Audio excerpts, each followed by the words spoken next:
Welcome to Fayette Footprints, a podcast about the people, places, and events that make up the culture of Fayette County, Georgia. My name is Kenny Blum. I'm a longtime resident of Fayette County, a bit of a history nerd, and now an amateur podcaster. On today's episode, we will continue to dive into some of the history of the different municipalities around Fayette County. And today, I had the pleasure of meeting, and my listeners can too, Mr. Dan Langford and Mr. Bishop Watts, both of Brooks, Georgia. Welcome to the show, gentlemen. Thank you. It's a pleasure to be here. Thank you. We're going to get started on this way. How about Bishop? Will you tell me a little bit about what your connection to Brooks is? My parents moved to Bankstown Road when I was just a little one.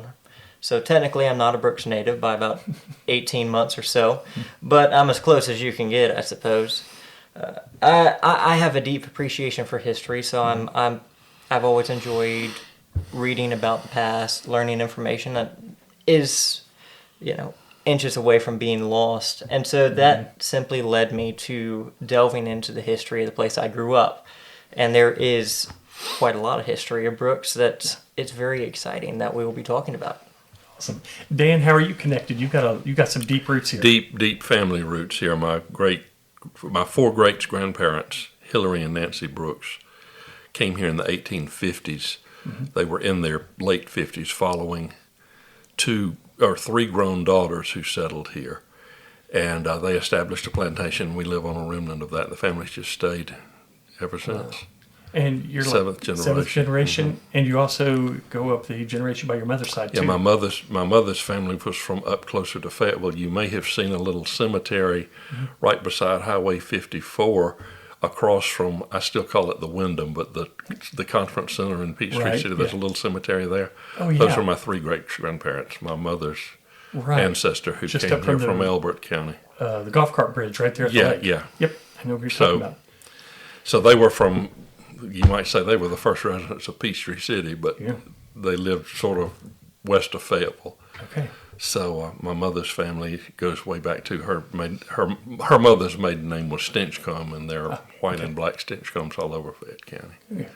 I'm kin to them all, I guess. So. And Bishop, you serve on town council here in Brooks, don't you? That's correct. I was elected last fall. Awesome, congratulations! And Dan, you've had a couple of years here in Brooks. Yeah, my fourth term is just elected to my fourth term as mayor. Oh, congratulations! And thank you. Then was on the council for 10 years before that, and zoning administrator for a couple. So I've been involved in Brooks government since 1998 in one way or another. Awesome. Well, thanks for joining us today. We'll go ahead and jump right in. Yes, sir.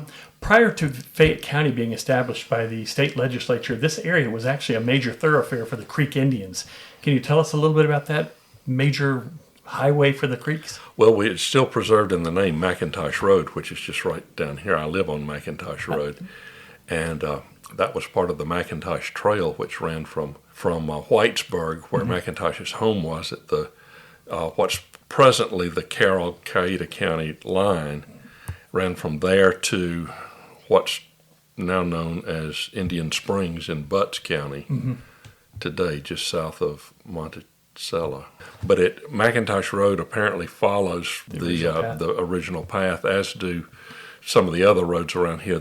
There's a map in hanging on the wall, on the other side of this wall, that a Brooks native or a Brooks fellow who's very interested in history, Eddie Lanham, researched and developed, that shows the entirety of the McIntosh Trail. Oh, that's pretty cool. The original McIntosh Trail. And there was an Indian village here, a Creek village here too, apparently roughly where Brooks United Methodist Church is now. Okay. So the history goes back Morgan's Mill and 85 Connector. So who knows when the Indians settled here? The recorded history only begins in 1819. But you can imagine that there were Indians here for at least 200 or 300 years before that, and maybe considerably longer. Still very easy to find arrowheads and spear points and stuff in freshly tilled soil. And on that note, you said 1819. Brooks has gone by a few different names. Can you tell us a little bit about those names along the journey? Yeah, the first settlers were named Haston, Haisten, Haston, James and Peggy Haston, or Margaret Cartwright Haston, and then followed pretty soon by a couple of James's brothers. So the Haston family were probably the first folks to settle here. The Hardy family little further south of Brooks, but still in Fayette County, were here by 1825. And other white families sort of came in. It was called Hastintown first. And then probably by 1840 or so, they changed it to Sharon Grove, which was biblically inspired, the Rose of Sharon. And don't know why, but there's an obvious biblical connotation to that. And it remained Sharon Grove until the railroad came through in 1871, and the post office opened the same year in Brooks Station, what was then called Brooks Station. Okay. Previously, the post office had been at Whitewater, Georgia, which I assume may have been a little north of the railroad, more toward what we still call Whitewater Baptist Church. It's now Crossroads Church at Whitewater is what it's called. But I think the post office may have been up there. The railroad was an exciting thing. I have found evidence that there was a meeting held somewhere, maybe in Sonoy, in I believe 1853, about the railroad coming through, but they had acquired some right of way, but it hadn't been built by the time war broke out, and so it wasn't completed until after the war in 1871. Okay. And Grandpa Brooks, my four-greats grandfather, gave the right of way through town was on his plantation, and he gave that, and he gave the lot for the depot, which was next to where the post office is now. Okay. And on the condition that it be called Brooks Station. Okay. Yeah, he had a bunch of daughters, and the only son he had was grown and married, and middle was in his 40s by then, and it was obvious they weren't going to have children. So, got it. So I guess Grandpa Brooks wanted the name to he needed a legacy. Down. That's right. The town of Brooks, speaking of that, has a very distinct layout that centers around this old railroad track. For listeners who have never been here, how would you describe the vibe, the layout of downtown Brooks, and how did the railroad shape that? Bishop, you want to talk about the vibe? Absolutely. So, from what I can gather with newspapers, Brooks was a very scattered community here prior to the building of the railroad. And once the railroad came in, it condensed around this intersection right here, because this would become the center of commerce. It allowed for goods and services to be shipped in from outside the county, which previously it'd be much more expensive to bring in a load of bricks or lumber or anything of the sort here, but instead you could just throw it on the train and come up from Macon and be here within 24 to 48 hours. Okay. We were able to ship cotton down to Savannah, so we became more of a national market instead of a local market. And in the 1870s, we were pumping out about 3,000 bales of cotton a year, which was fantastic for a small community of a few hundred. It was definitely, it's still a small, quiet town. You had your blacksmith shop, your local depot, of course, your dry goods stores. And were these in these buildings right here that we're in? Yes, they were. Okay. Not as early as 1871. None of these are. All the buildings here. The oldest one was probably built in the late 1890s. Okay, wow. All the buildings here were built around 1900. There were some older buildings across the street, and there were some older buildings here. My two great-grandfather had a store on this location, just a wooden general store that so it's not the cinder block building that we're in. No. No, this came in the 50s. But yeah, my understanding is basically the same as Bishop's. I think it was a scattered community, perhaps. Most activity of which would have been settled around the post office at Whitewater, which I assume was in the vicinity of the church. And I know there's a cemetery on Carlton Hill, which is not very far as the crow flies from there. It's at Carlton Hills on Morgan's Mill Road, right where the intersection of Bankstown comes into it. It's on the if you went straight off of Bankstown and drove into the field, and slightly to the left, you'd be on Carlton Hill. Okay. The Hastings Cemetery, which is unmarked, is up there. So my thought has always been that what town center might have existed at that point in time, and I don't think it was much of one. I think it was mostly just a bunch of houses and maybe a blacksmith shop and things like that. I have heard there was a manufactory of white bricks here. We have a lot of kaolin on the banks of creeks, which sometimes if you go walking on a creek and come home, you'll track white mud. It looks like white paint on your steps. But they made white bricks for a while here, and that was a long time ago, probably in the 1870s, 80s, certainly well before 1900. But that's my impression is the railroad really kindled the development of the town just south of the tracks as it exists today. Some of the challenges that kind of came along in the earlier 1900s, you had boll weevil. You were talking about how important cotton was to this area. Then follow that up with the Great Depression. Do you know of how families dealt with all those kinds of outside pressures? Yeah, it was very tough on everybody. I remember my grandmother Langford, who was born here in 1905 and died in 1995, saying that she came home to Brooks one time in the 1930s. She and my granddad lived in Virginia for most of the decade of the 30s and only came home to Brooks when her father died in 1938. But she told me that one time they were home and she said, Papa said, very seriously, Catherine, I'm convinced there's only about $25 cash in all of Brooks. Wow. And it just sort of gets passed from hand to hand. never particularly inuring to anybody for very long. Right. So, I mean, it was hard times. I don't think we can imagine. I mean, no electricity here till 1939 unless folks had Delco systems. And you have to remember you had the war that lasted from 1861 to 65. You had Reconstruction that lasted from 1865 officially till 1877, but the effects of that lingered on basically till about 1900. There was obviously a spurt of prosperity between, say, 1895 and World War I, in which most of the older buildings downtown and the older homes were built in that period. And then the boll weevil came in 1920 or 21. And they had what was called the boll weevil depression during most of the 20s, and then that was subsumed by the Great Depression. And, so from 1865 till the end of World War II, 1945, a period of 80 years, you only had maybe 10 prosperous years here in Brooks, and that would have been the case in most of the rural South. Right. And you can see, looking at censuses, the population here from 1920 to 1940 dropped by over 50%. We went from about 250 people in 1920 to 134. So a number of people moved out of here going to factory towns and mill towns. Griffin was a big destination. I'm sure Noonan was as well. Right. And because that's where the only money to be made was. A lot of the jobs were. A lot of the black folks went north during those times to, work in the auto plants or the industries up there.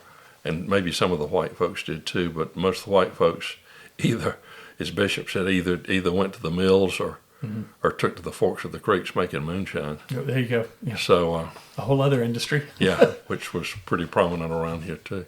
The railroad line that's still coming through the middle of town actually became inactive in the mid-'80s, but the tracks are still a permanent fixture downtown. Was there ever a push to try to remove those train tracks, or has it just kind of been something that people want to leave here? Well, the Norfolk Southern Railway still exerts vigorous ownership rights over those lines. We have been told by a Norfolk Southern rep that if the railroad were to reactivate that line, they would have to take out all the ties, all the tracks, and totally rebuild it because the tracks are smaller.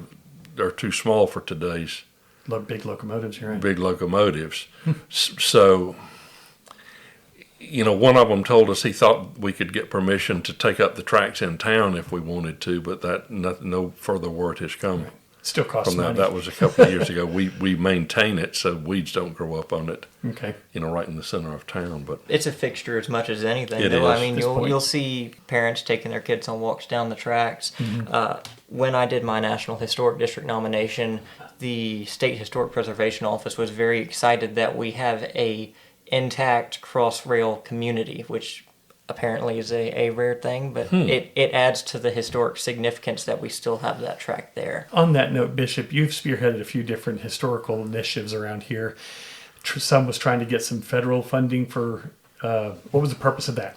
So a National Historic District opens up opportunities for federal and state funding to property owners that have historic properties. it helps maintain our sense of place by giving property owners the ability to get funding to preserve their buildings, because maintaining an old house is expensive. Yes, it is. I'm encountering that right now as I'm about to have to rip out a bunch of my foundation supports, which are wood touching the bare ground, so I can be able to be bonded with a termite company. But it's things like that. It's to ensure that Brooks will still be here as Brooks, to give property owners the ability to bring back the decorative elements that were on their property, gingerbread trim. The house across the street from here once had a second-story porch. You could use funding for that. It also just recognizes that Brooks was and is a important part of Fayette County and Georgia as a whole, because this was the focal point for commerce in Fayette County at one time, because we had the only railroad line through town until the one was built on what is now Jeff Davis. What is Jeff Davis. So this is where all the goods were delivered, or they were delivered up to Palmetto and carried by cart down to places. That's now, awesome. do you know when that railroad was built, the North-South Railroad? I believe it was being considered in the mid to late 1880s, so about 15, 20 years after the railroad was built through here. Because my impression is that, I would argue with you a little on that, I think Fayetteville was probably the center of commerce. Brooks has always, at least since the railroad came in 1871, Brooks has always been more oriented toward Griffin than toward Fayetteville. And I still, if I need to go to Kroger or Home Depot or Lowe's, I go to Griffin. Closer out to McIntosh. It's easier to get to. Yep. Fayetteville had, for example, Fayetteville had a female academy.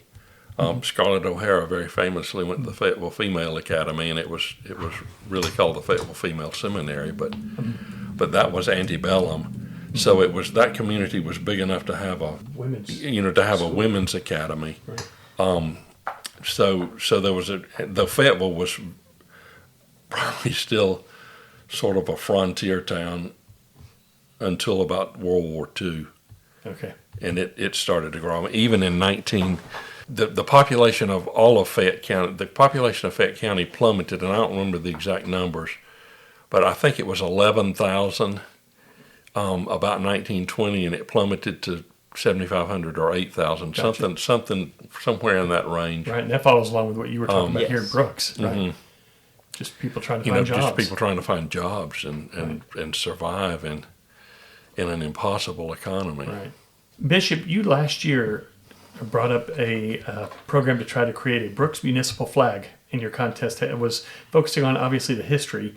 And how much of the feel or the vision of Brooks do you want to be based on history versus looking towards the future?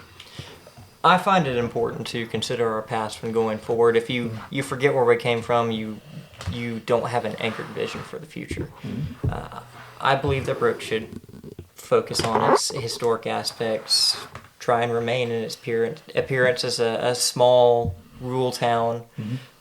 I don't want to see it turn into some overdeveloped community. Well, speaking of that, Brooks still maintains 5-acre lots, doesn't it? That's correct. Out of the city center, yes. Can you tell me about any people or places or landmarks that maybe the people in the rest of Fayette County may not be aware of that you might find of interest? I wouldn't even know where to start. We can start with the Brooks Bank. There are so many. Yeah, the building next to this one, up the street, it has the Coke sign on the side of it, was the Bank of Brooks, chartered in 1907 or 1908 with, I think, $25,000 capital. And it lasted until it went into receivership in 1926 in the middle of the boll weevil depression. Yeah. So it lasted not quite 20 years. There was a run on the bank right before it closed, and a depositor is said to have gone in its last day of business that morning and pulled out a pistol and pointed it to the teller and said he better have the money out of his account or they'd both be in hell for breakfast the next morning. Ooh, yeah. And apparently the money was located. Yeah, I bet it was. Another depositor I've always heard died of a heart attack finding out that his money could not be on the bank steps. The bank was a store. I know Mrs. George Leach, whose maiden name was Arter, Arter, Arter Mask. She and her husband ran a store there for some time. He died early on in the mid-30s, and she ran it a few more years. And then she sold the building and the store fixtures to my grandfather in 1942 for $325. And I still have the canceled check, the down payment, his down payment of $50, and the hand-executed mortgage he wrote for $275. That's awesome. Yeah. And he ran a store there until his death in 1987. Okay. And it's been several things since then. My grandmother sold the building soon after he died, and For $325? I think she sold it for $12,000, which is Still. it's worth well over $100 now. But Right. But yes, it's a wonderful old building, and his store was. I mean, he knew everything. He was here, and he knew everything and everybody. Sure. I mean, when my boys are both in their 30s now, but when they were little boys growing up and playing on the ball fields of Brooks, one of their coaches, a guy named David Haney, drove for UPS, and he said, "I knew your grandfather. I used to stop at his store." He said, "That was before we had street numbers down here, and it was hard to find people." And he'd say, "I'd have a package for the Butlers," and I'd stop and say, "Well, where do the Butlers live?" And he'd say, "Well, you go down here to the second dirt road on the right, and turn right in there in the house with the green blinds at the top of the hill. But they're in Panama City this week and won't be back till Saturday. And so why don't you just leave it here, and I'll call them when they get home and get That's it to awesome. them." So, I mean, he knew everything. He and my great aunt, my grandmother's sister, who worked with him, they knew everybody and everything that was going on in town. Bishop, yeah. And at its peak, the bank had a capital of about $175,000 in the early 1920s. But that was, of course, right about the time the Boll Weevil Depression started. And you can look at the bank statements that were published in the newspaper, and the money declines every month until finally the bank itself closed.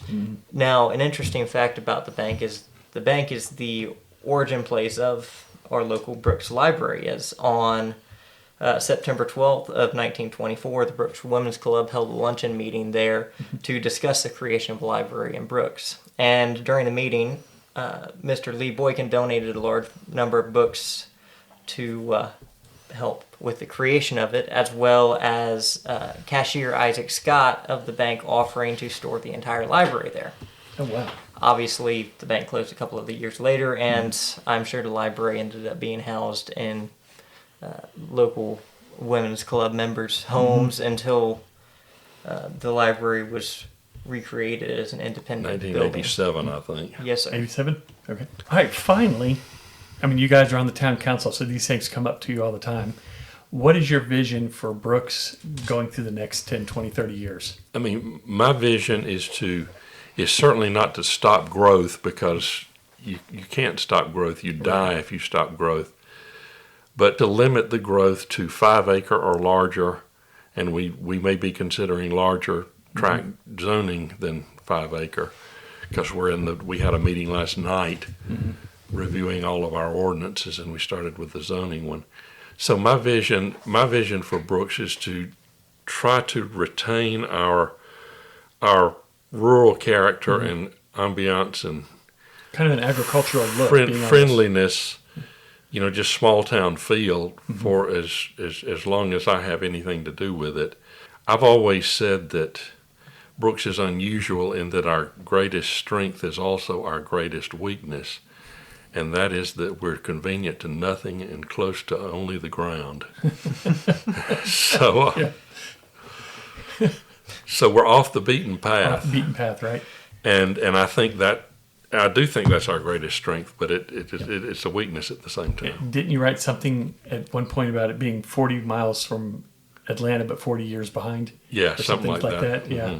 I think if you talk to most Brooks people, that's pretty much where they'd want to stay, except Right. perhaps in internet connectivity. Oh, yeah. I'd love to see us have better internet. Unfortunately, Other than that, stay stay small. Oh, that's right. But I agree. I definitely want Brooks to stay the nice rural community it is.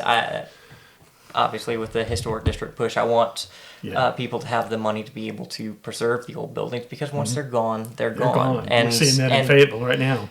A publication written by the University of Georgia called Maintaining a Sense of Place. It discusses that buildings are one of the roots of community. Obviously, people are another, but the buildings provide a tactile connection to where you are. And if you go through, knock down everything, and put up big box stores, you don't have that connection. Right. Yeah, a good example of that is my family's hometown and a town that my family founded, Holly Pond, Alabama. At one time, it was a town very much like Brooks. But developers came in, they knocked down all of the beautiful downtown buildings, and there is a Hungry Jack's and a couple of small town block building businesses there now, and a drive-in bank where there was once a beautiful Victorian mansion. Yeah. So that's the kind of thing I don't want to see, is to see Brooks bulldozed. I believe the phrase is pay paradise and put up a parking lot. Yeah. That is exactly what I don't want to see. Right. Well, y'all, thank you so much for joining me today. I love it when we can share some of these stories with listeners, and they learn a little bit more about the communities around here and the stories that maybe haven't been told or they're not aware of. If I may, let me just mention one more thing about the library. When the town was, and this is not recorded in town minutes, passing of the library was, but the particular discussion was not. But one of the founding ladies, Helen Woolsey, told me this story. That Miss Helen and my grandmother Langford, who was the school principal here in Brooks, and Lurleen Putman, who was a school teacher who lived just right here across Get the corner from the Christian church, little house that's on the right as you pull up to that stop sign, were the three ladies who founded the library, who argued for the founding of it and were spearheaded. And my grandmother was in her mid-80s and the other two were in their early 70s, at the time. And they brought it before the council, and one of the council members at the time, and I won't say who it was, argued against it, saying it was a nicety and not a necessity. And my grandmother, who was a very formidable woman, much like Miss Daisy, and if you ever saw Driving Miss Daisy, she was just like that character. She stood up and had had palsied hand at that point. She said, "Young man, I will have you know that a library is a necessity. It is a necessity to keep from raising another generation as ignorant and short-sighted as you seem to be." She won. She won. Yes, she did.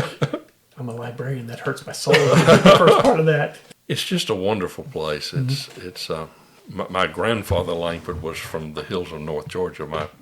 Both my grandmothers were from Fayette County, and they imported husbands from elsewhere. But my granddad ran the store, on Main Street in downtown Brooks for 45 years, and he referred to Brooks as the promised land. You read about these scientists who have their control labs, and they have bugs in a jar that get new generations every few days. So you have fifth generation in this jar, and we're sort of, my family's sort of like those bugs. We can't live anywhere else.